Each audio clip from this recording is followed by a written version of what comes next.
Coucou! Bienvenue dans un nouvel épisode d'En privé, s'il vous plaît. L'épisode d'aujourd'hui m'a fait vivre, ma foi, beaucoup d'émotions variées, beaucoup d'émotions que j'ai de la misère à nommer, parfois un peu de malaise intérieur, parce que en fait, je vous lis des histoires Reddit, donc des histoires anonymes de personnes qui affirment regretter avoir des enfants, regretter leur mariage, regretter toutes sortes de choses qu'on n'ose pas affirmer normalement à voix haute. Ce sont des perspectives qui sont pas normalement discutées dans notre société. Fait que, préparez-vous parce que ça fait un peu mal par moment à entendre. Ça peut faire du bien aussi à certains qui pourraient vivre ces émotions-là. Je tiens à dire que mon opinion n'est absolument pas professionnelle, absolument pas sollicitée non plus. Vous pouvez ouvrir le débat et dire que mes opinions sont de la merde. Elles viennent d'une jeune femme de 26 ans qui n'a pas d'enfant, qui n'est pas mariée, qui a, oui, certes, un partenaire actuellement, mais qui considère avoir des enfants. Je pense que j'aimerais ça. Je sais juste pas, je les veux-tu plus sur le tôt, plus sur le tard. Donc, aujourd'hui, ces statements-là m'ont aidé à potentiellement prendre une décision un peu plus informée parce que c'est un de mes grands questionnements. Peut-être que vous êtes nombreux à écouter ça en ce moment, à être dans les mêmes questionnements, à peut-être même vous demander si vous en voulez point. Fait que ça permet, tout le stock qu'on déload aujourd'hui, ça permet aussi d'élucider un peu la question de si on veut des enfants ou pas. Tout ça, pour moi, a commencé parce que j'ai vu quelqu'un sur TikTok qui lisait ces histoires-là anonymes. Puis ça m'a absolument fascinée parce que j'ai trouvé que, bon, les réseaux sociaux amènent beaucoup de choses, mais ils amènent entre autres la possibilité de dire haut et fort des opinions qu'on pourrait jamais dire dans la vraie vie parce qu'on est en mesure de les dire anonymement. Fait qu'aujourd'hui, on ouvre la porte à l'une de ces discussions qui est très taboue. Parce que ici, à En privé, s'il vous plaît, on amène des discussions taboues qui se jasent normalement en privé, en public. Et voilà, là-dessus, je porte un morceau Girl Crush, comme d'habitude. Un de nos petits pulls Souvenir Club. Vous pouvez utiliser le code EPSVP15 sur le site web de Girl Crush. On est présentement ouvert dans notre nouvelle boutique permanente de la Place Sainte-Foy à Québec. On ouvre dès le 4 septembre, donc ça dépend à quel moment vous voyez ça. Sinon, crème, soyez au rendez-vous le 4 septembre. Je vais être au magasin, je vais t'accueillir. Trop hâte de voir si notre boutique va être solide à cette date-là. On espère que oui. Sinon, on va aussi être dans vos écrans cet automne parce qu'on est partenaire officiel d'Occupation Double. Donc, les gars vont choisir leur Girl Crush, puis les Girl Crush vont porter du Girl Crush. C'est pas cute, hein? Fait que là-dessus, bon épisode.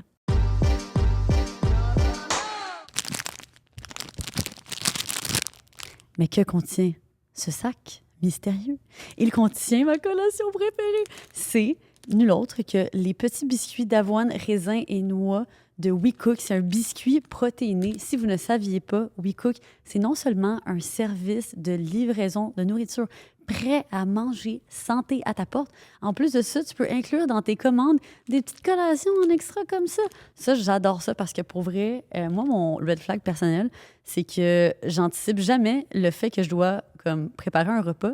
Fait qu'on dirait que je me rends à une partie de ma journée, puis à un moment donné, il est comme rendu 8-9 heures le soir. Je suis complètement affamée, je suis en train de mourir de faim, puis là, c'est comme, il faut que je mange maintenant. Puis des fois, j'ai passé à travers mes WeCook au complet, mais qu'est-ce qu'il me reste? Il me reste des biscuits protéinés. Fait que ça me fait patienter en attendant que je puisse avoir le temps de figure out mon prochain repas. Sinon, un de mes repas préférés que j'ai reçu cette semaine, c'est mon plat de porc effiloché fumé sauce ranch et jalapeno. J'ai tellement hâte de manger ça. Fait que si ça vous intéresse, vous pouvez utiliser le code en privé SVP 70 qui vous donne le rabais de 35 $ sur vos 2 prochaines boîtes. Je répète, en privé SVP 70. Pour vrai, WeCook a changé ma vie. J'espère qu'elle va changer la vôtre aussi pour le mieux. Fait qu'on va vous laisser un petit lien dans la description. Et voilà, bon épisode.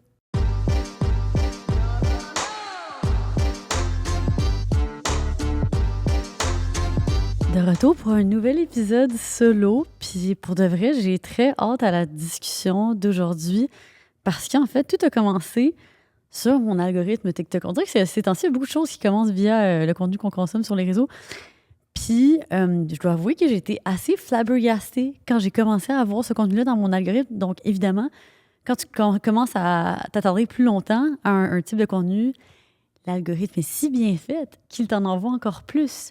Et ce type de contenu, c'est nul autre que des parents qui racontent leur histoire de regret d'avoir eu des enfants.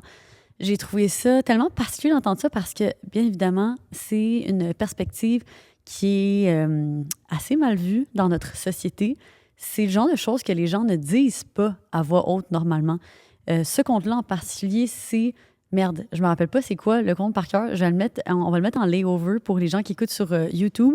Mais ce compte-là en particulier, c'est cette créatrice de contenu qui lit en fait des histoires Reddit qui sont anonymes.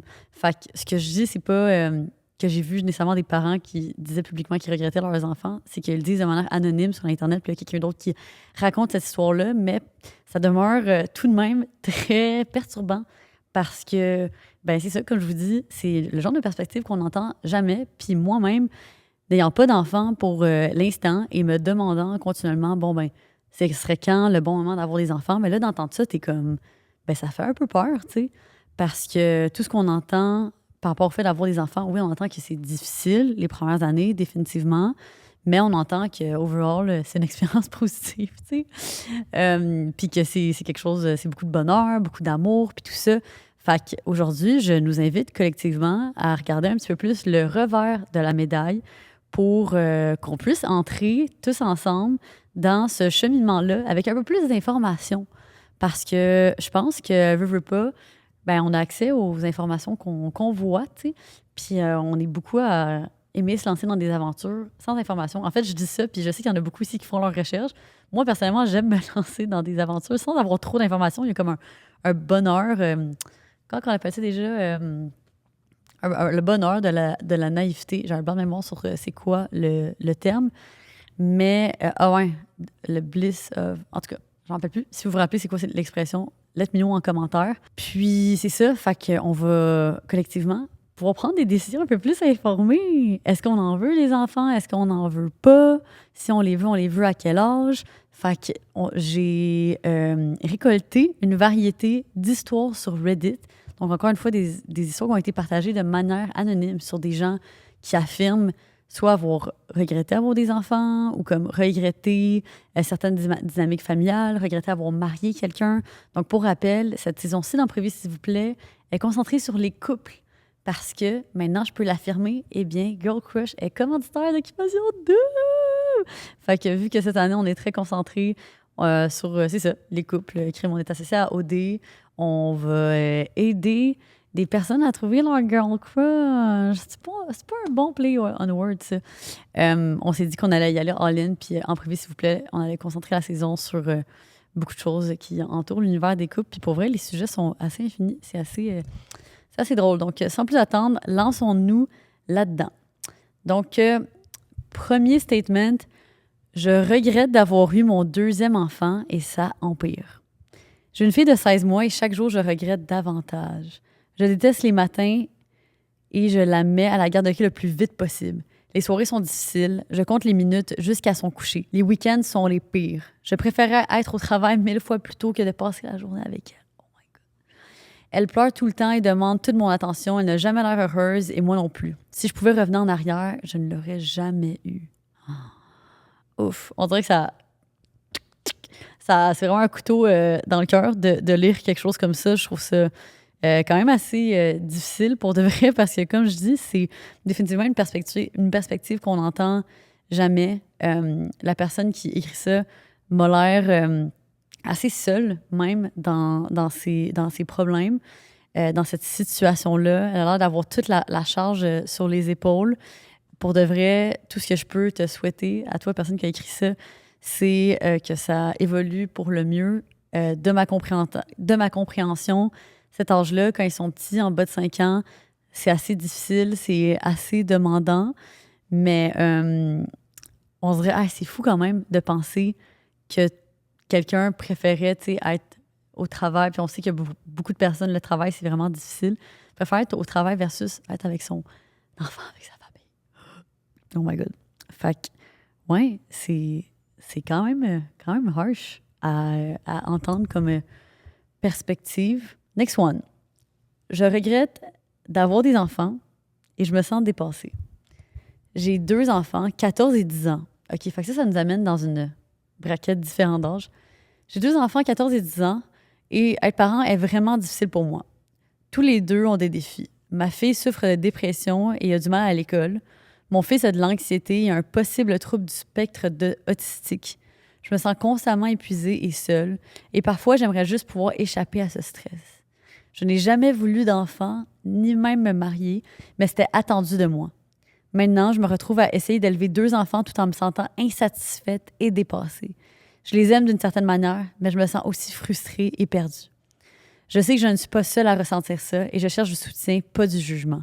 Tout conseil ou aide sont les bienvenus. Ah, oh my God. Je trouve ça tellement difficile à lire parce que ce que je ressens, c'est encore une fois, on est beaucoup dans la perspective de la femme. Puis je trouve que ça met de l'avant à quel point, même si on vit dans une société nous paraissant par moments équitable et égalitaire, ben au final, on n'est pas encore tout à fait là. Comme on peut déjà constater par ces 2 premiers statements, la femme semble avoir une très grande charge par rapport aux enfants. Puis ça, je pense que c'est quelque chose duquel on parle pas assez, du fait que malgré le fait qu'on peut avoir un partenaire qui est comme super présent, on se retrouve quand même dans une situation, dans la plupart des cas, où beaucoup de femmes se ramassent avec une très forte charge. Fait que ça nous amène à nous questionner qu'est-ce qu'on peut faire en tant que société pour mieux se supporter, surtout entre femmes, tu sais.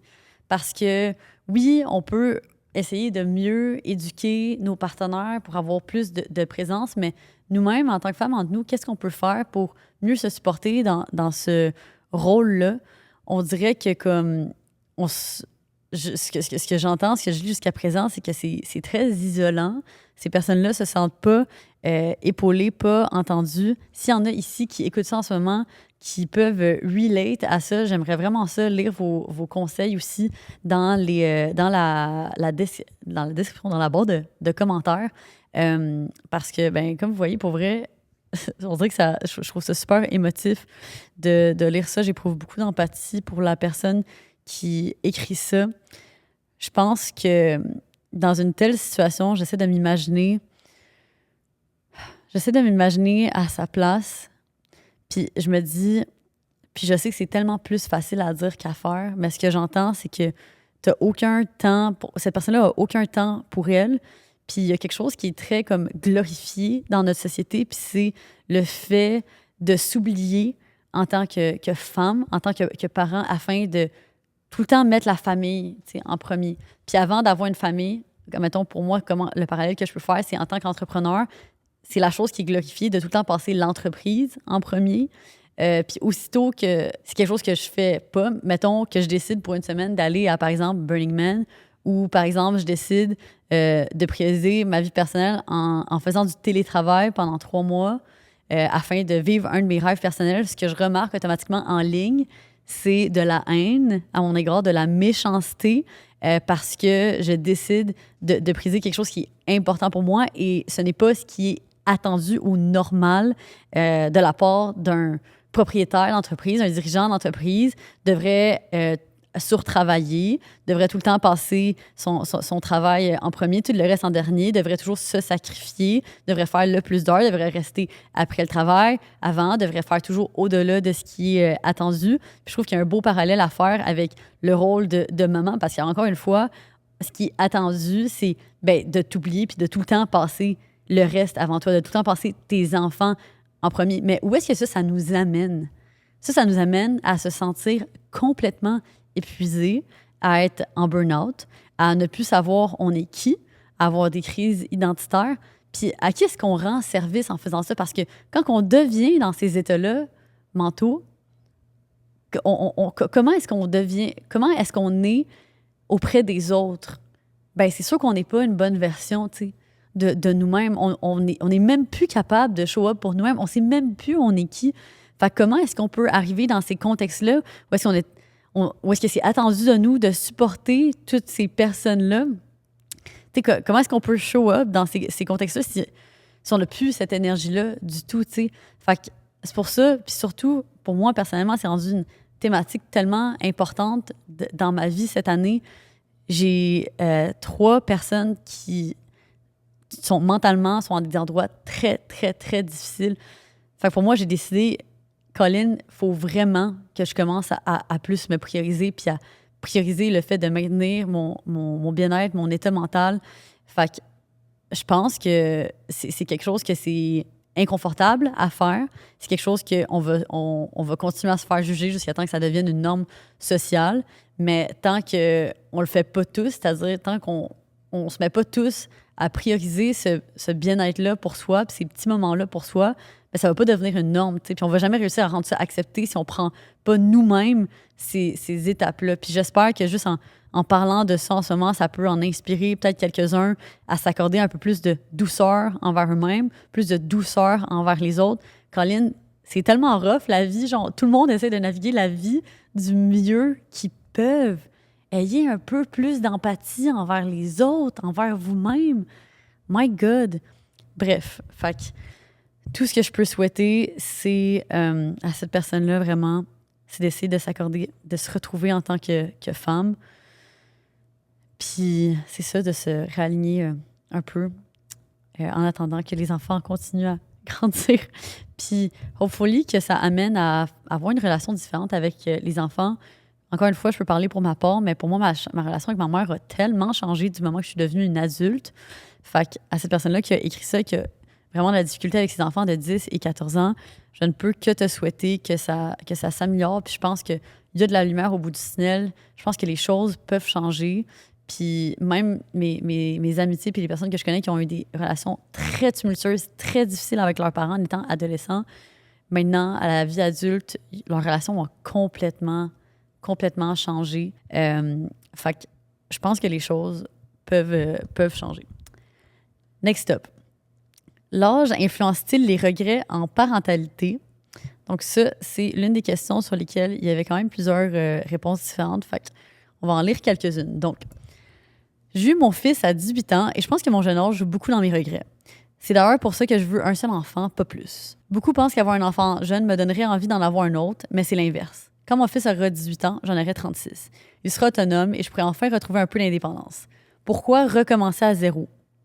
Je crois que si je l'avais eu plus tard, 25 ans et plus, j'aurais peut-être moins de regrets, mais je sais qu'on peut en avoir à tout âge. Pour ceux qui se disent « tu changerais d'avis avec le bon partenaire », j'ai déjà quitté 2 hommes parce qu'ils voulaient des enfants, donc non.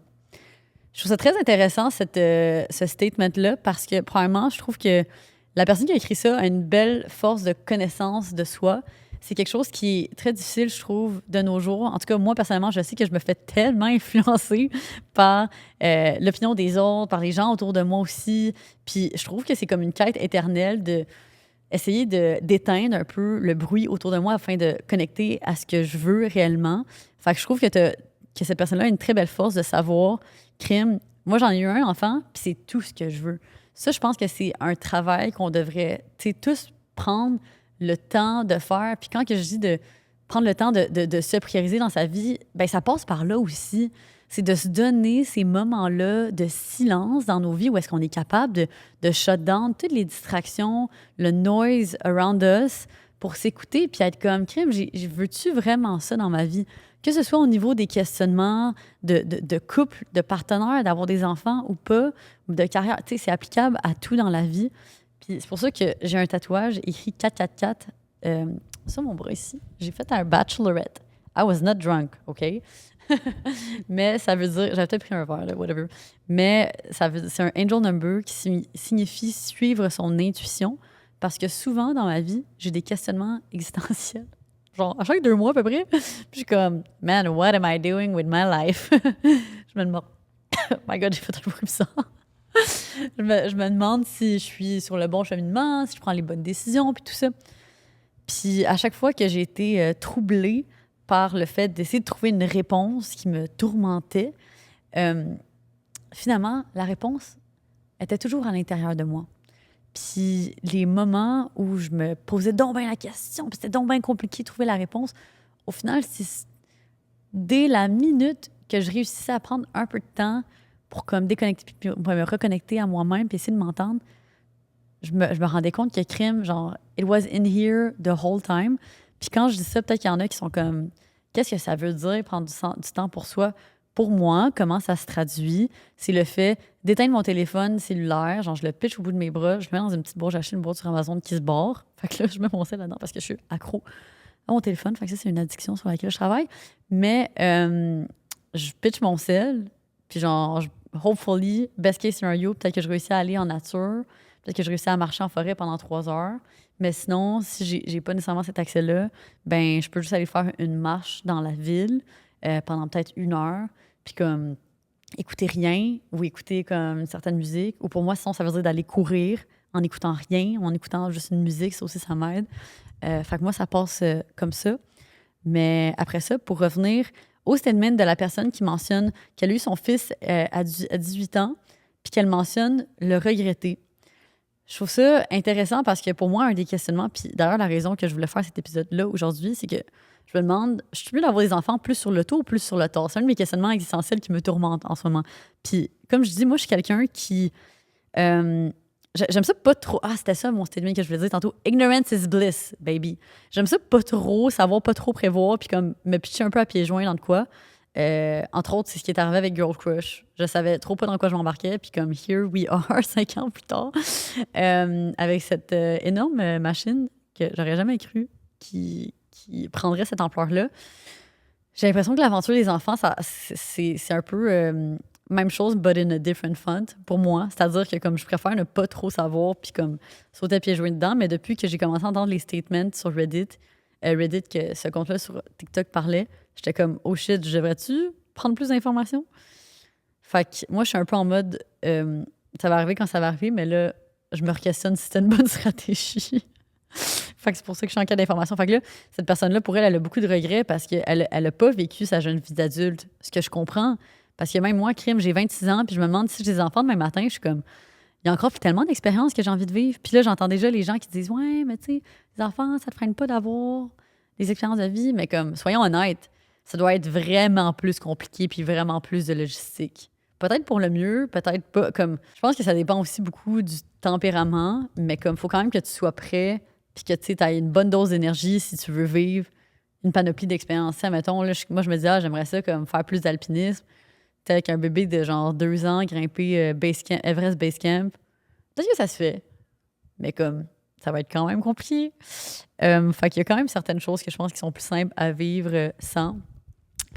Mais, ouais, je pense que ça fait le tour. Ça fait le tour. Par contre, ce que je trouve intéressant, soyons honnêtes, du fait d'avoir un enfant jeune, comme qu'elle dit, quand son fils aura 18 ans, elle en aura 36. Ah, c'est tellement jeune, 36 ans. En fait, j'étais à un party avec du monde de comme 45, 50 ans, puis je les trouvais tellement beaux. C'était du monde qui était comme vraiment heureux et bien dans leur vie. Puis genre, ils brillaient pour vrai. Puis j'étais comme, my God, que vous êtes beaux. On dirait que dans ma tête, puis ça, c'est comme 100% notre perception sociale, mais c'est comme, on a cette perception que les femmes, c'est un peu un downhill quand tu vieillis, là, tu sais. Puis là, je suis comme, on dirait que je commence à arriver à l'âge que je suis comme tabarnak, genre, est-ce que je commence bientôt mon downhill, genre tu sais, de comme physiquement, c'est à quoi je ressemble. Puis après ça, les hommes, hein, men are aging like fine wine. Mais fuck off, là. We can also age like fine wine. Puis tu sais, c'est à nous de renverser cette perception-là que les femmes, c'est négatif, tu sais, de vieillir. Puis en tout cas, fait que là, quand que j'ai vu ces femmes-là en fin de semaine qui étaient tellement belles, tellement comme brillantes, puis qui ont 20 ans, tu sais, de plus que moi, j'étais comme, ça m'a donné vraiment beaucoup d'espoir. Fait que ça, je trouve ça quand même intéressant. Puis c'est le revers de la médaille, où est-ce que je me dis, comme crime, je devrais-tu avoir des enfants jeunes? Parce que crime, après ça, à 36 ans, non seulement, ben, tu retrouves ta liberté, mais là, en plus, c'est comme, t'es dans ta carrière, t'es seté, t'as de l'argent, tu peux faire ce que tu veux. Fait que ça, c'est quand même a great vibe. Prochaine histoire, toujours par rapport au questionnement de l'âge influence-t-il les regrets en parentalité? La personne a 29 ans, presque 30 ans, et cette personne dit que oui, l'âge influence les regrets. Mais pour la raison inverse de ce que tu penses. J'ai connu la liberté à l'âge adulte. J'ai su ce que c'était de vivre sans le fardeau des enfants. J'ai goûté à cette vie et c'était merveilleux. J'aurais dû savoir que j'étais heureux ainsi et qu'une interruption aussi tardive serait difficile. J'arrive pas trop à comprendre si la personne regrette ou pas. OK, oui, il regrette. Il regrette les avoir eu tort parce que dans le fond, il était heureux sans enfant. OK, je viens de comprendre. Puis qu'après ça, plus que... Lui, ce qu'il dit, c'est que plus que tu goûtes à ce bonheur de l'âge adulte sans enfant, plus que c'est difficile d'intégrer les enfants et donc de revenir en arrière par rapport à cette liberté. C'est vrai que c'est intéressant, j'avais jamais entendu cette perspective-là. C'est ça, c'est tough parce que c'est comme, tu goûtes à la vie d'adulte, mais après ça, c'est fondamentalement humain de vouloir, tu sais, plus, puis d'avoir cette curiosité-là, d'essayer autre chose. Puis des fois, c'est positif dans nos vies, mais crime, des fois, ce l'est pas. Des fois, on pense qu'une chose qui était bonne et qui était faite pour nous n'est pas faite pour nous. Il y a certaines choses qui sont réversibles, mais il y en a d'autres, comme le sujet qu'on parle aujourd'hui, qui ne le sont pas. Fait que, ouais, j'avoue que c'est un peu plus compliqué quand que tu te rends compte que c'était pas pour toi cette vie-là. Prochaine histoire. J'ai eu mon premier enfant à presque 40 ans. Donc là, on est dans la situation assez inverse de la personne qui les a eus à 18 ans. Je n'ai aucun regret concernant les choses que j'ai pu manquer à cause de lui. J'ai beaucoup voyagé, j'ai eu de nombreuses expériences et une grande liberté. J'ai pleinement profité de ma vie et je peux me passer ces avantages pendant 1 ou 2 décennies. Mes regrets ne concernent pas la perte de liberté, mais la difficulté énorme d'être mère célibataire. Je relève le défi, mais j'aimerais souvent pouvoir souffler un peu et avoir plus de soutien.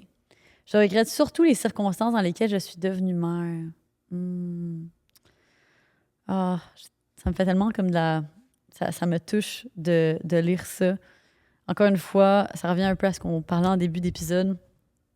Le fardeau que peuvent avoir beaucoup de mères encore aujourd'hui, à se retrouver seules, à avoir toute la charge mentale, à élever les enfants.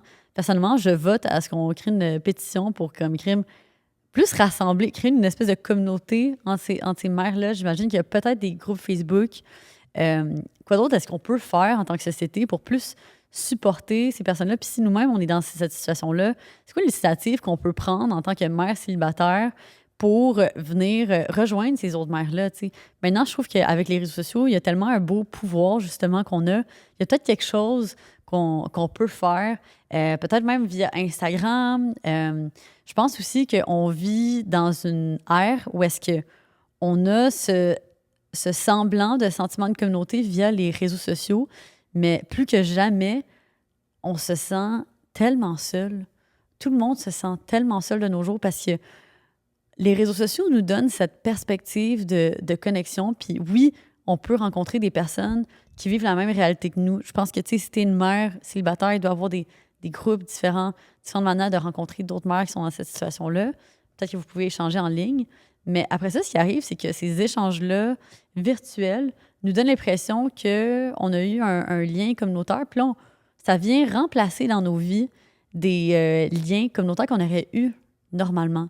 Fait qu'auparavant, quand on n'avait pas nos réseaux sociaux, ben qu'est-ce qu'on faisait? Crème, tu sortais dans la rue, puis là, comme tu allais peut-être parler à ton voisin, puis là, il y avait des soupers de comme des petits parties avec tout le monde du voisinage, puis tout ça. Puis c'est comme on dirait que plus on avance, moins qu'on a ça, parce que on referme de plus en plus nos cercles sociaux, puis on crée de moins en moins de liens. Tu sais, moi, personnellement, je suis comme, hey, j'habite dans le Vieux-Montréal, il y a tellement de monde. C'est l'un des quartiers avec le plus comme d'êtres humains qui passent, beaucoup de touristes, évidemment. Mais juste dans mon bâtiment, je connais un de mes voisins.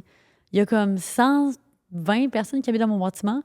Puis pour vrai, c'est comme quelque chose qui me fait de la peine, puis que je me dis, genre, je sens qu'une partie de moi crave la communauté, puis on dirait que je sais pas quoi faire, tu sais, pour avoir ce sentiment-là de communauté plus comme simple, proche de chez moi. Tu sais, j'ai des super bonnes amies en or que je vois, mais on dirait qu'il y a une partie de moi qui crave le fait de juste sortir de chez vous, puis genre parler à ton voisin, puis comme, tu sais, comme prendre un verre avec le voisinage, puis un peu c'est cette interaction-là simple et rapide qu'on pourrait avoir avant, qu'on cherche moins à avoir. Bref, j'espère que ça ouvre un peu des pistes de réflexion sur comment est-ce qu'on pourrait collectivement peut-être initier aussi plus de contact envers les personnes qui nous entourent. Moi, ça me donne envie de me donner un petit défi, mettons, cette semaine, de parler à un de mes voisins pour apprendre son nom, parce que ça fait vraiment dur mon affaire. Ça fait 3 ans que j'habite là. Je pense qu'on mérite tous un peu plus de relations humaines dans nos vies, de contacts interpersonnels. Puis c'est ça, moi, mon rêve ultime, ce serait de créer une petite genre communauté quelque part dans le Nord. J'achète un gros terrain, puis là, comme sur le domaine, on construit chacun nos maisons, puis c'est comme tout avec des proches, des amis, puis tout ça. Puis là, c'est comme, on aurait notre petite communauté. Ça, ce serait vraiment, vraiment mon rêve. Puis c'est intéressant parce que c'est un concept qui commence à naître de plus en plus. Ces espèces de micro-communautés, il y en a de plus en plus. Même au Québec, ici même, il y en a plusieurs. Je ne connais pas les noms par cœur. Si c'est un concept qui vous interpelle, je vous conseille de faire des recherches en ligne parce que c'est super intéressant. En fin de semaine, justement, j'étais avec des gens qui ont des modes de vie un petit peu plus alternatifs, puis ils me parlaient de certaines de ces communautés.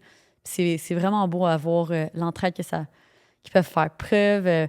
Mettons, il y en a un qui peut aller comme cueillir des bleuets, puis il va amener des bleuets à son voisin, puis je suis genre, c'est tout ce que je veux. C'est tout ce que j'aimerais. Fait que c'est ça. Puis, ouais, si vous êtes une mère célibataire, puis que vous sentez que tout ça, ça vous interpelle, ben je vous incite à vous poser la question, qu'est-ce que vous pourriez faire peut-être pour vous rapprocher de d'autres mères célibataires dans la même situation que vous? Comment que vous pourriez y faire pour vous soutenir ensemble? Est-ce que c'est de faire une marche collective le lundi soir? T'sais? Ça peut être des choses tellement simples, mais je pense que ça peut nous faire un petit baume d'apaisement sur le cœur à tous. Next one. On me demande souvent, Lucie, c'est quoi tes prochains projets?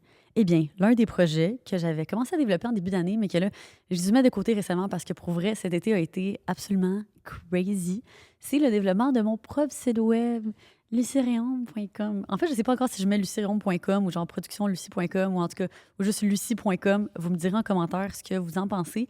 Mais dans tous les cas, j'avais commencé à développer ce projet-là avec nul autre que Squarespace, l'un de nos partenaires de cette saison. Je vous en ai déjà parlé de leur plateforme. Je continue à vous en parler parce que c'est un outil absolument incroyable qui est 360, un clé en main pour la vente de services, de produits. Peu importe qu'est-ce que tu essaies de vendre en ligne, c'est Squarespace que tu vas utiliser parce que c'est ultra user-friendly. Tu te dis, ah, crée-moi, j'ai jamais monté un site web de ma vie. No stress. Tu n'as pas besoin de payer des milliers de dollars pour un développeur de site web parce qu'il y a maintenant des outils comme Squarespace qui rendent la vie tellement facile.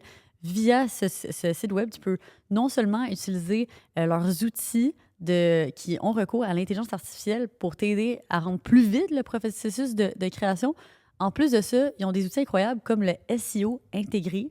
Donc, on le sait tous, hein, SEO, faut en faire pour être bien référencé sur les search engines. Mais là, comment tu fais du SEO? Mais crime, si tu ne le sais pas comment, ils ont déjà des outils à même la plateforme qui te permettent et qui t'aident à le faire beaucoup plus facilement. Fait que ça, c'est quelque chose de très intéressant. Puis là, comme je vous mentionne, moi, j'avais cette idée-là pour vendre, en fait, des itinéraires de voyage, des maps de mes voyages, puis tout ça. Donc, des produits digitaux. Fait que ça, c'est quelque chose qui peut se faire super bien via Squarespace. Mais tu peux aussi vendre des services autant que des produits. Même via Girl Crush, c'est Squarespace qu'on a utilisé pour développer notre premier site web. Donc, c'est vraiment un outil 360 que je vous recommande très fortement. Et d'ailleurs, on a justement un code rabais pour vous, EPSVP10 pour 10% de rabais sur votre abonnement Squarespace. Je vais inclure le lien dans la description. Puis là-dessus, créez une bonne exploration et bon épisode. Donc, toujours sur le questionnement, l'âge influence-t-il les regrets en parentalité? J'ai eu mon fils à 38 ans. J'approche de 40 maintenant et c'est épuisant. Je n'ai pas l'énergie pour le suivre et ce n'est vraiment pas un enfant facile. Même mes parents m'ont dit qu'ils ne pouvaient plus le garder toute la journée depuis qu'il a appris à marcher. OK, c'est genre le Terrible 2 apparemment. On dirait que c'est ça que j'entends. Avoir un enfant si tard, c'est très difficile. Ma vie d'avant me manque. La liberté, les week-ends tranquilles. J'aurais préféré l'avoir dans la vingtaine pour pouvoir profiter de mes 40 et 50 ans quand il aurait été plus indépendant. Mais il est trop tard maintenant. Ah. Bon, ça, I guess que ça répond un peu à mon questionnement de c'est mieux d'avoir des enfants sur le tôt ou sur le tard. Donc, le grand enjeu, quand tu as un enfant à 40 ans, comme on voit, oui, c'est l'énergie. Ce que je trouve qui est vraiment intéressant, c'est que j'avais justement cette discussion-là avec ma belle-mère, la mère à mon chum, qui, elle, a 4 enfants. Elle a eu ses 3 premiers enfants plus jeunes, dans la vingtaine. Puis son dernier, elle l'a eu justement à 40 ans. Puis je lui demandais de m'expliquer un peu c'était quoi la nuance dans ces deux expériences. Puis c'est vraiment intéressant dans ce contexte-là parce qu'elle a vécu les deux. Puis c'est fou parce que quand tu as un enfant à 40 ans puis tu en as eu dans la vingtaine, c'est comme si elle a un petit peu recommencé. Quand que ses enfants commençaient, ça prend un batch, commençait à prendre l'indépendance puis elle a recommencé, tu sais. Puis ce qu'elle m'expliquait, c'est que quand tu es dans la vingtaine puis tu as des enfants, c'est comme, tu sais, c'est tellement naïf puis genre, you have no idea what you're getting yourself into. Fait que il y a quelque chose quasiment de beau et positif à ça dans le sens que comme, je pense que si on le savait puis si si on prenait réellement cette décision-là de manière informée, ben comme vous voyez, ben, peut-être qu'on le ferait pas, tu sais. Puis genre, veux pas, il y a quand même un volet de comme, bon, ben, tu sais, survie de l'espèce, puis tout ça. C'est comme, c'est biologique, puis tout ça. Puis je pense aussi, fondamentalement, c'est quelque chose qui est profondément inné en nous, quelque chose, un désir, puis c'est fulfilling aussi, tu sais. Mais, oui, c'est j'en étais, c'est ça. Fait que ce qu'elle m'expliquait, en fait, c'est que, ben c'est ça, quand t'as des enfants aussi jeunes, c'est naïf, c'est beau, mais c'est aussi absolument pas ce que tu fais. Fait que, bien évidemment que tu fais des erreurs. Puis, tu sais, quand tu te mets à y penser vraiment, tu te rends compte que les erreurs que tu fais en élevant un enfant, ben ça a des répercussions, tu sais, sur la vie de cet enfant-là. Puis ça va entre autres créer ses traumas, tu sais, ses blessures, ça va créer sa personnalité. Puis je pense que, comme j'arrête pas de dire depuis le début, on essaie tous en tant qu'être humain de faire du mieux qu'on peut avec les ressources, avec les connaissances qu'on a. Mais tu sais, malgré ça, on n'est pas à l'abri de faire des erreurs, tu sais, puis de faire des erreurs qui vont avoir des impacts pour toujours sur ces petits êtres humains-là qui vont devenir des adultes un jour. Tu sais, au final, on fait tous du mieux qu'on peut, mais Colin, genre, quand tu dis comme crime, mon enfant, il va falloir qu'il fasse des années de thérapie à cause de la manière que je l'ai élevé, c'est genre, OK, c'est quand même, tu sais, stressant, tu sais. Tu veux essayer de faire du mieux que tu peux. Fait que là, après ça, quand puis arrive l'opportunité d'avoir un enfant un peu plus tard, la grosse nuance, ben c'est le fait que tu as de la maturité, tu as des connaissances de plus, tu as de l'expérience, tu as appris beaucoup de choses, tu as appris de tes erreurs. Puis maintenant, tu le sais, ben je vais pas avoir ce type de mentalité-là, je vais aller plus comme ça cette fois-ci, tu sais. Ben après ça, le couteau à double tranchant, c'est que, bon, tu es peut-être plus informé, tu te sens plus en position d'être un bon parent, entre guillemets. Mais après ça, ben, c'est le niveau d'énergie. T'sais. Le niveau d'énergie, 20 ans plus tard, n'est pas le même. Fait que ça, c'est vraiment le questionnement éternel. Vous me direz s'il y en a ici qui sont dans la même situation que moi, c'est-à-dire peut-être qu'ils sont dans vingtaine, trentaine, puis là, qui se demandent si tu me sur le tôt, si tu me sur le tard. Laissez-moi savoir vos impressions jusqu'à présent avec la discussion qu'on a. Ça vous influence-tu à plus tôt ou plus tard? J'ai l'impression que c'est très mitigé, les statements. On n'a pas tant de personnes, par contre, qui ont eu des enfants un peu entre deux. Là. C'est très comme dans les extrêmes à date. Dernier statement par rapport au sujet de l'âge influence-t-il les regrets en parentalité? Ma mère m'a eu à 17 ans, presque contre son gré. Elle m'a toujours ressenti comme un rappel de la vie qu'on lui avait volée. Elle a eu ma soeur à 31 ans, mariée et prête, et elle a été une toute autre mère, douce, aimante, heureuse. J'étais une bonne enfant. Bonne note, sage, pas de rébellion, pas de problème. Mais son cœur n'y était pas avec moi. Pas comme avec ma sœur. Elle m'aimait un peu, mais jamais de la même façon. Petit cœur. Ça me fait de la peine de savoir que tu ressens ça, que tu ressens que ta mère t'a pas aimé de la même manière. Je pense qu'au fond, elle t'a beaucoup, beaucoup aimé aussi, mais je pense que, comme tu dis, elle était tellement jeune. Puis à cet âge-là, je pense que on apprend à se connaître, puis on est en quête identitaire, crime. J'ai 26 ans, puis je suis genre, j'ai l'impression que mon identité change tellement d'année en année. Fait que, tu sais, je pense qu'au final, ta mère, elle a fait vraiment du mieux qu'elle a pu à l'âge qu'elle a eu. Mais ça démontre qu'effectivement, des fois, d'attendre d'être dans une meilleure situation, ça peut valoir la peine, tu sais, dans le sens que là, on voit la différence concrète entre avoir l'enfant trop tôt, dans une situation qui n'était pas idéale, versus avoir l'enfant dans une situation qui a été plus choisie, plus planifiée. Fait que peut-être que par rapport à mon questionnement personnel, ben, tu sais, ça m'apprend que genre, c'est mieux d'être 100% c'était d'avoir comme toutes ces variables un peu idéales, quasiment. Puis après ça, je veux dire, comme on dit toujours, je pense qu'on n'est jamais entièrement prêt. Ben, la mère de la personne dans ce cas-ci était quand même plus prête la deuxième fois. Puis ça s'est ressenti dans la manière qu'elle a aimé son enfant. Ensuite, la parentalité est une arnaque. On m'avait dit que devenir parent, c'était découvrir un amour unique et incroyable. Mais non. J'aime mon enfant, oui, mais pas différemment de l'amour que j'ai déjà connu pour ma femme, ma famille ou mes animaux. Je suis quand même choquée de lire que quelqu'un aime autant son chien que son enfant. Ça va me prendre un petit deux à m'en remettre. La personne poursuit en expliquant « À la naissance, je n'ai pas ressenti cet amour instantané dont tout le monde parle. Après un accouchement traumatisant, elle était surtout une étrangère très exigeante que je devais ramener chez moi pour toujours. Aujourd'hui, ça fait 8 mois que je n'aime pas la parentalité. Mon temps libre me manque. Devoir organiser chaque sortie me fatigue. Et deviner ses pleurs est épuisant. J'aimerais que les gens soient honnêtes sur ce rôle parce que si je l'avais su, je n'aurais peut-être pas fait de FIV. OK, donc la personne en plus a fait le FIV. Je crois que c'est comme le processus, de ma compréhension, c'est le processus d'insémination, je pense, quand on a de la difficulté à avoir des enfants. Vous me direz si je me trompe, parce que mes connaissances sont bien évidemment limitées. Ben là, la naissance et les premiers mois de bébé sont très éprouvants. Pour vrai, moi, je pense que c'est une de mes grandes peurs dans cette vie. Puis, je sais qu'il y a plusieurs personnes sur les réseaux, je pense entre autres Cass Bouchard, elle en parlait quand même, d'à quel point c'était sa crainte de comme ne pas ressentir l'amour dont tout le monde parle quand tu vois comme ton bébé. Pour vrai, je trouve ça quand même anxiogène parce que c'est quelque chose que on dirait que justement tout le monde parle que de ça, tu sais. Fait que là, après ça, si t'es dans cette position comme cette personne-là ici, que tu ne vis pas ça, ça doit être tellement isolant et difficile à vivre parce que, de un, c'est-tu quelque chose que tu oses partager à ton partenaire, tu sais? Parce qu'on dirait que c'est un peu de dire... crime, c'est de dire un peu l'impensable, là. Imagine ton partenaire, lui, il a vécu le love at first sight avec votre enfant. Puis là, toi, tu lui révèles que tu te sens comme ça. Ben là, après ça, est-ce que ça crée un espace entre vous, tu sais?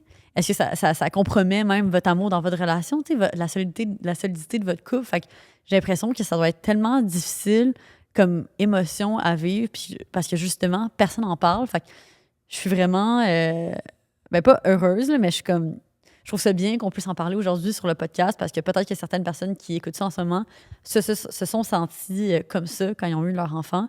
Fait que vous sachiez, ben crime, vous n'êtes pas les seuls là-dedans. Puis c'est pas tout le monde qui vit cet amour-là at first sight. Puis c'est normal de passer à travers un processus qui peut être un peu différent.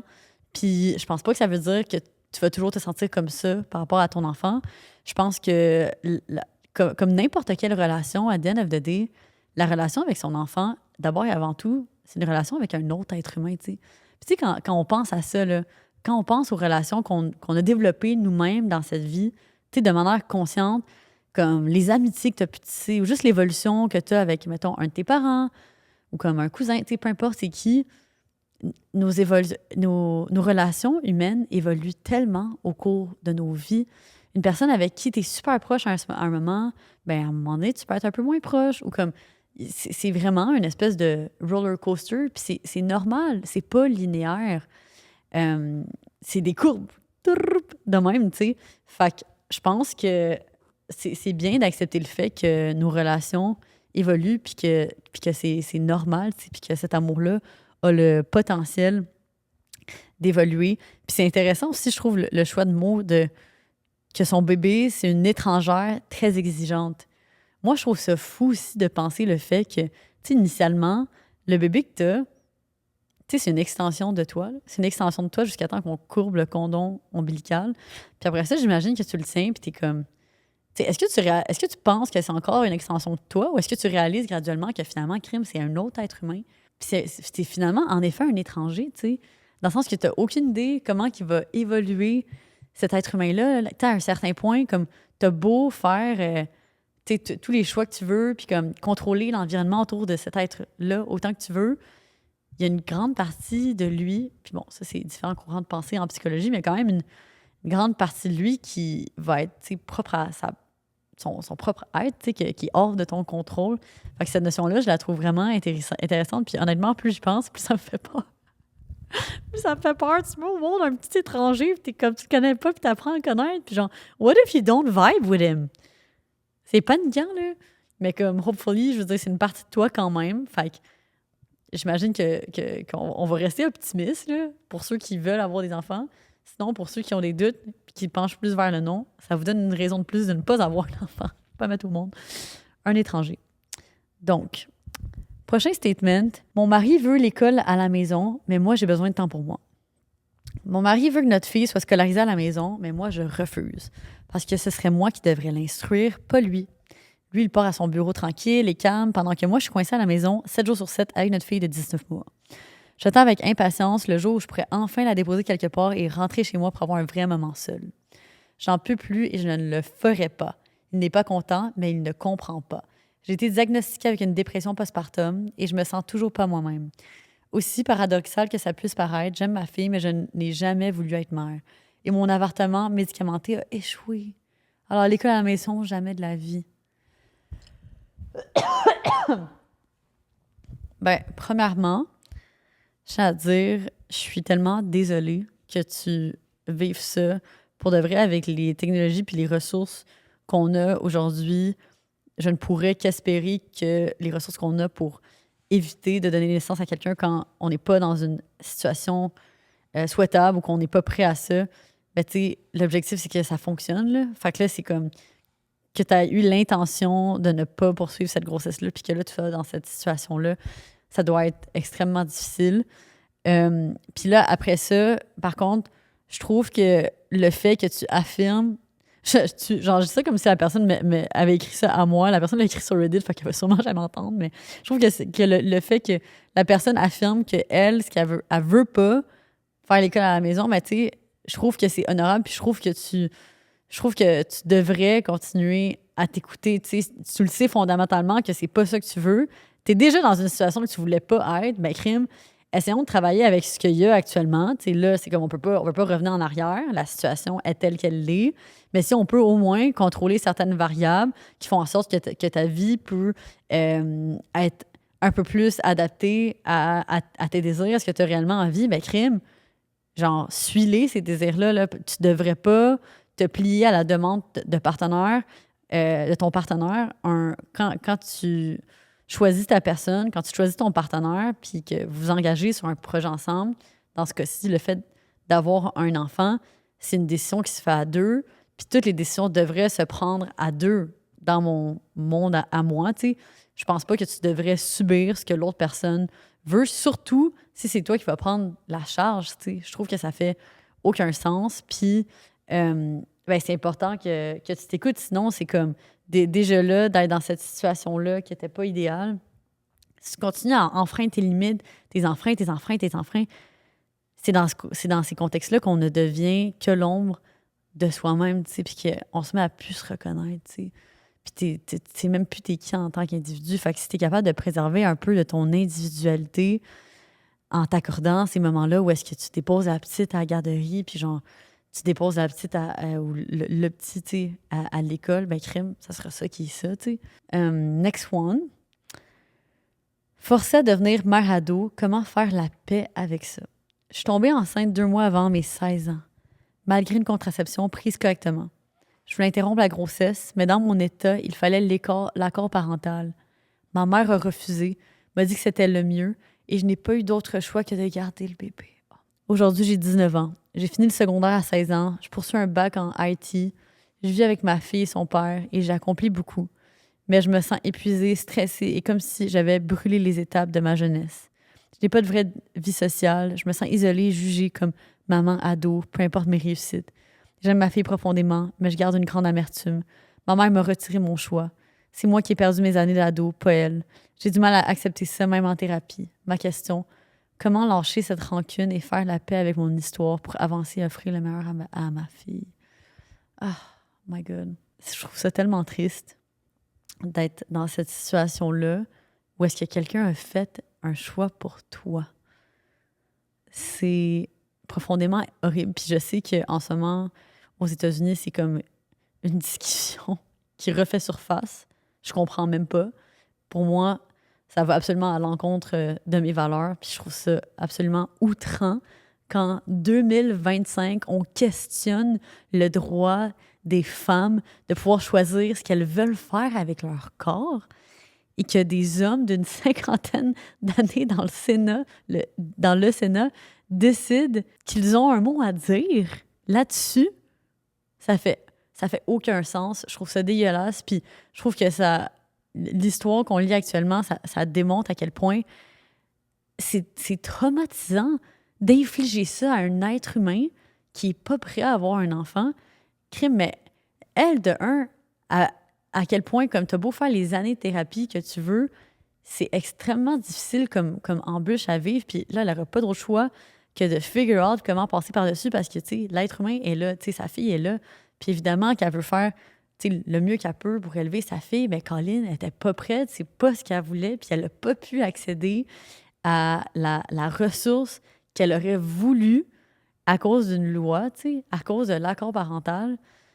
Je trouve ça décevant aussi de la part de la mère. Tu sais, si après ça, elle avait dit, bon, je t'aide à élever ton enfant, whatever, OK, peut-être, je sais pas si c'est quoi le rôle de la mère là-dedans, mais quand même, je trouve ça tellement triste de se faire retirer ce droit-là. Je trouve que ça démontre à quel point, on est en 2025, on pense que on vit dans une époque où est-ce que les droits des êtres humains sont respectés, mais pour moi, ça, à mes yeux, c'est un droit fondamental qui n'a pas été respecté, tu sais. Puis ça continue d'arriver. Puis ça se passe, je veux dire, ça m'a l'air d'être quelqu'un qui habite aux États-Unis, tu sais. Ça se passe ici, en Occident, en Amérique du Nord, c'est horrible.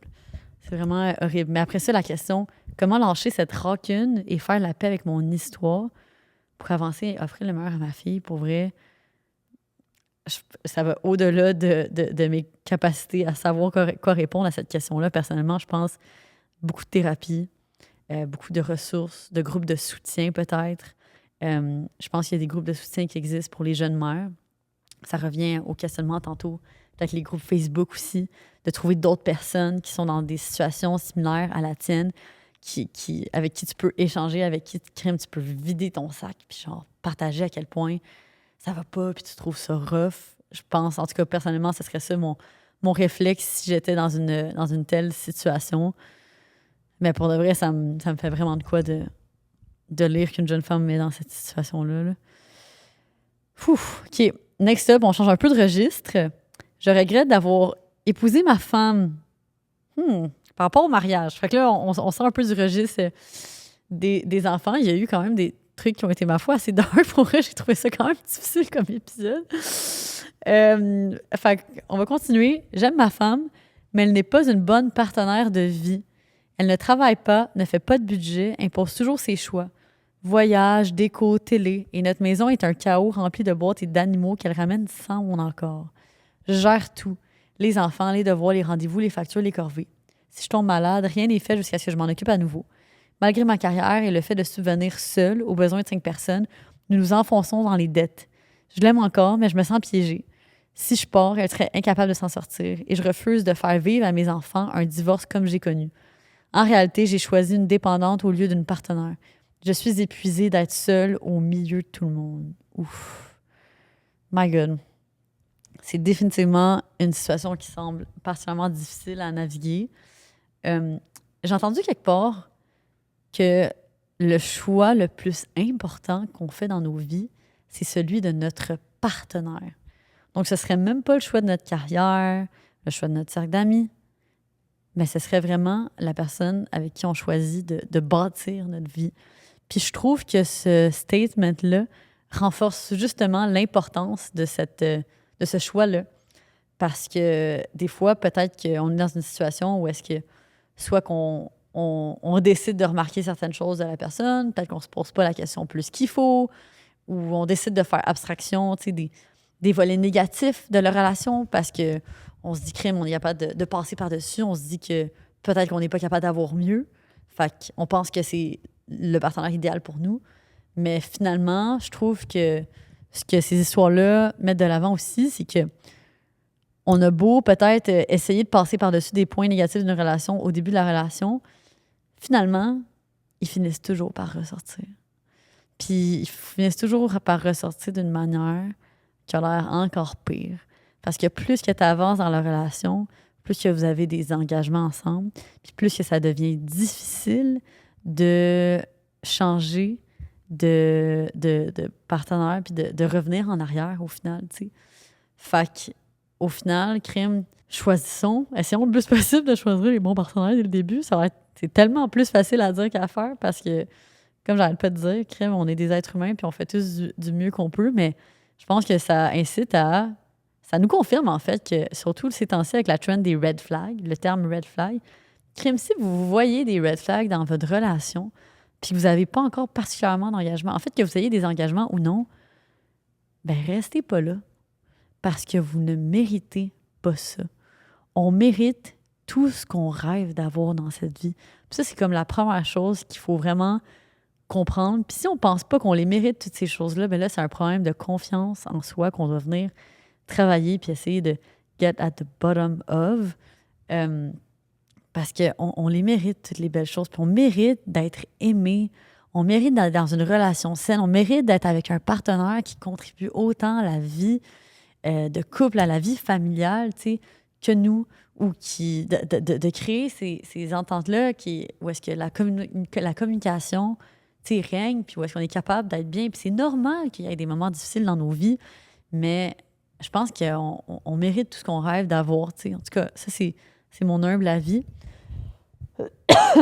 Puis aussi, je pense que, tu sais, au final, je l'ai pas vécu, moi, personnellement, d'avoir des parents divorcés. Fait que je pense pas que je suis la personne pour dire ça nécessairement, mais personnellement, en même temps, quand je pense à mes amis que leurs parents se sont divorcés quand ils étaient jeunes, pour eux, oui, ça a été une expérience qui a été difficile sur le coup, mais au final, surtout en vieillissant, puis maintenant, quand tu rentres dans l'âge adulte, puis que tu te mets à plus comprendre les décisions de tes parents, ils ont tous des super belles relations maintenant avec leurs parents, puis ils sont tous capables de dire que c'était la bonne décision, tu sais. Puis ils sont tous contents au final que leurs parents aient pris cette décision-là, parce que entre vivre dans un nid familial où tes parents se crient tout le temps après, ou où est-ce qu'il y a clairement des tensions, puis où est-ce que, ben, crime, il y a pas d'amour qui règne, il y a des émotions négatives qui règnent, il y a du ressentiment qui règne.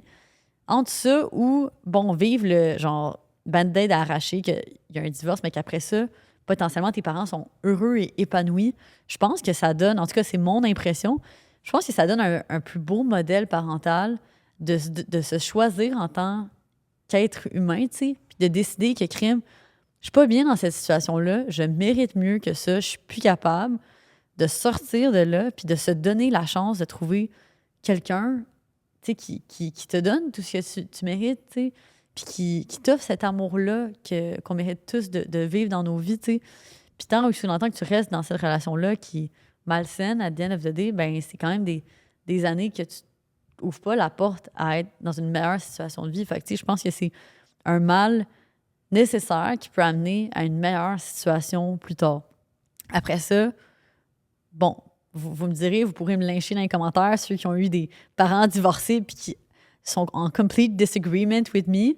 Mais en tout cas, moi, des connaissances que j'ai en ce moment, les parents d'amis que j'ai qui auraient dû se divorcer puis qui sont restés ensemble, ils m'ont dit que c'était vraiment plus rough, cette dynamique-là. Fait que vous me direz après ça si vos parents avec qui ça allait vraiment pas pantoute sont restés ensemble puis ça a valu la peine. Peut-être que ça peut valoir la peine dans certains contextes. Mais moi, je suis d'avis que crime, la vie est bien trop courte pour être malheureux. Pour vrai, là. Puis genre, on a le pouvoir entre nos mains pour beaucoup de choses. Si pour certaines de ces variables, on est capable de réaliser que crime, on est capable de faire un choix, puis on est capable de sortir de ces situations-là, ben, puis de faire ces choix-là, puis de sortir, d'avoir le courage de se sortir de ces situations-là difficiles, je pense que c'est très honorable parce que on est seul dans notre enveloppe corporelle, puis on meurt seul. T'sais. C'est comme cette vie-là, là, tu la vis dans ta tête. T'sais. Fait que si t'es capable de te créer un environnement où c'était bien, je pense que c'est le best. Next up. Donc, ça va être un petit dernier déjà, parce que le temps file. Oh my, le temps file. Donc, prochain, une autre personne qui regrette d'avoir eu des enfants. Quand j'étais plus jeune, je ne voulais pas avoir d'enfants et ma famille me voyait comme la tante célibataire et libre. Puis, j'ai rencontré le père de mes enfants et tout a changé. J'ai été séduite par son rêve de famille, même si ce n'était pas ce que je voulais. Aujourd'hui, avec un enfant de 1 an et un autre de 9 ans, je les aime parce qu'ils viennent de moi. Mais je ne les apprécie pas toujours. Leur crise, leur manque de sommeil, tout cela me fait parfois ressentir exactement la vie que je ne voulais pas. Je me suis perdue en tant que personne, toujours à m'occuper d'eux avant moi. Je les aime, mais je regrette d'avoir eu des enfants. C'est ainsi. Ah, c'est fou parce que dans ce contexte-là, en plus, elle le savait. Elle le savait que c'était ça, la bonne décision. Puis en plus, c'est particulier parce qu'on dit quand même souvent, genre, tu sais, mettons les gens là, qui disent justement, je veux pas d'enfants. Il y a beaucoup de gens qui vont être comme, mais c'est parce que t'as pas rencontré la bonne personne. Mais tu sais, dans ce contexte-là, on a un statement de quelqu'un qui le savait, qui le disait, puis qui a suivi ce courant de pensée-là, qui a pensé que c'était parce qu'elle avait pas rencontré la bonne personne. Elle l'a essayé, puis finalement, elle est comme, fuck. I fucked up. Après ça, Je pense qu'il y a de quoi par rapport au fait à l'âge des enfants. Tu sais, on s'entend, tous les statements qu'on lit ici, ce sont tous des enfants en bas âge. Fait que moi, mettons, mon interprétation, absolument pas professionnelle et non sollicitée, hein, fait que vous pourrez être en masse en désaccord avec moi, mais moi, ma perception, je me dis, quand t'as tes enfants, là, c'est genre... C'est un 10 c'est 2 décennies, là, comme l'autre personne disait tantôt. C'est 2 décennies de ta vie que tu dédies à ça. Puis après ça, quand ils sont des adultes, oui, of course, je veux dire, ça reste tes enfants, fait que tu continues à les voir. Mais c'est définitivement 2 décennies que ça devient comme le centre de ton monde. Puis aujourd'hui, tu sais, notre durée de vie là, moyenne, c'est comme, man, on vit jusqu'à 80 ans. Fait que, en soi, là, 2 décennies, 20 sur 80, le quart de ta vie, c'est pas si peu, j'ai l'impression. Ben, je veux dire, c'est un long stretch, là. On va mettre 4 sur table. C'est un long stretch. Mais mettons que c'est vraiment de la merde ces années-là. Tu te dis, OK, crime. Bon, c'est le quart de ma vie qui aurait été vraiment rough. Après ça, bon, ton dernier quart de vie, ça ressemble à quoi? C'est quand même plus rough aussi. Qu'est-ce qui nous reste là-dedans? Je sais pas si mon hypothèse est bonne. On va pouvoir débattre en commentaire si c'est une bonne manière. Mais tu sais, je me dis, bon, là-dedans, ça te reste quand même un 2 quarts de vie que tu es libre, 100% libre et que tu as de l'énergie pour faire tout ce que tu veux. Liberté complète. La moitié. C'est pas si pire. À suivre. À suivre là-dedans. Fait que ça nous amène déjà à la fin de cet épisode. Ça m'a personnellement fait vivre beaucoup d'émotions. J'étais très mitigée.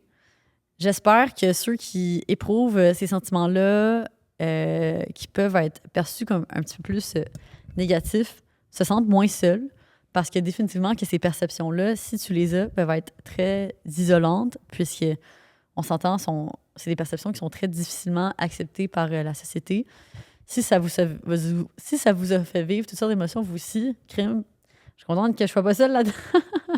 Pour vrai, il y en a que je disais, j'étais comme, oh my God, comme genre de malaise à l'intérieur de moi, de wow, c'est rough à lire, my God, on n'entend jamais parler de ça. That was a big one, mais merci d'avoir participé à ça. Merci d'avoir participé à un espèce de trend de TikTok que j'avais vu, puis que crime, ça me pesait sur mon conscient, là, parce que j'en ai jamais parlé à personne d'autre, ces choses-là que j'avais vues, puis que j'étais comme wow. Donc, et voilà. Fait que, ben là-dessus, on se retrouve déjà dans un prochain épisode. Je voulais aussi vous rappeler que vous pouvez utiliser le code EPSVP15 sur le site web de Girl Crush. Je porte présentement l'un de nos morceaux de notre collection Souvenir Club. À ce stade, il en reste encore peut-être quelques unités. Allez voir sur le site web de Girl Crush. Allez voir dans notre boutique de la Place Sainte-Foy qui devrait potentiellement être ouverte à cette date. Sinon, en tout cas, dans tous les cas, ça ouvre le 4 septembre. Puis cet automne, vous allez aussi nous voir dans vos écrans parce qu'on est partenaire d'Occupation Double. Fait que cet automne, les gars vont choisir leur girl crush qui vont porter des girl crush. Ah. Bon, voilà, je vous laisse là-dessus sur mes blagues pas si drôles. À un prochain épisode. Bye!